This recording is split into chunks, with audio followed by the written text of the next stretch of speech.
Often when we're telling a story, especially if we want to impress, we will focus on our achievements, our victories.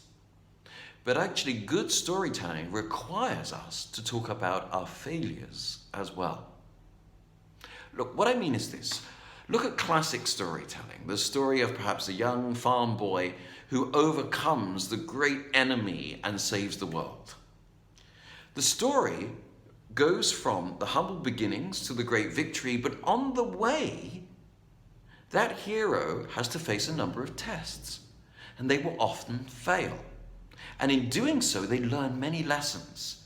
They have to rethink old habits. They have to suddenly realize who there is available for them and the group that's around them that will support them. They need to learn how to use the weapon or the power that's been entrusted to them, whether they are Luke Skywalker or Harry Potter. And then, after all of these tests and all of that learning, they are presented with the golden opportunity in which they will face the great enemy. And they draw on all that learning to turn that opportunity into a victory. Without the learning, without the failings, we have no victory. But also we appreciate the victory even more because it's presented in contrast with the failings. Take all those stories of Rocky the boxer. Always, he is defeated, but he comes back from defeat victorious. And so his victory resonates even more.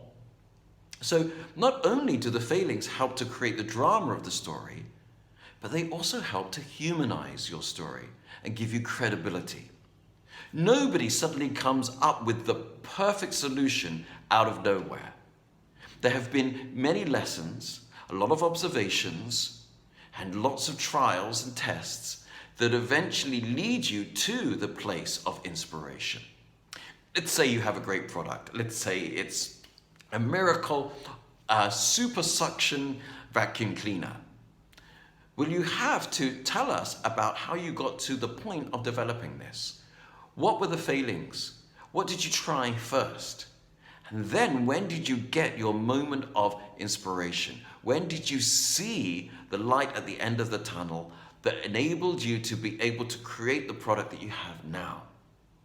It's all the more impressive if you tell us about how it didn't work before and what you learned, who you had to bring on board, what you had to tweak, and now you have what you have, which is unique because of the journey that you have been on.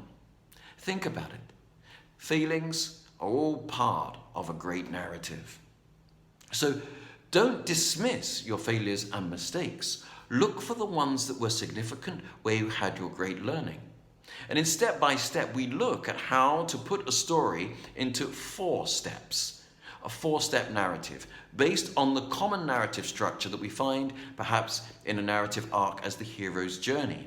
And step number 2 is when we are looking at how the characters in the story, which could be you, have faced the challenges around them with limited resources.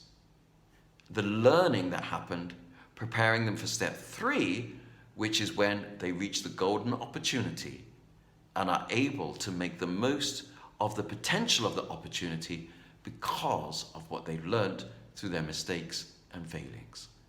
So you see, failure is essential to telling a good story.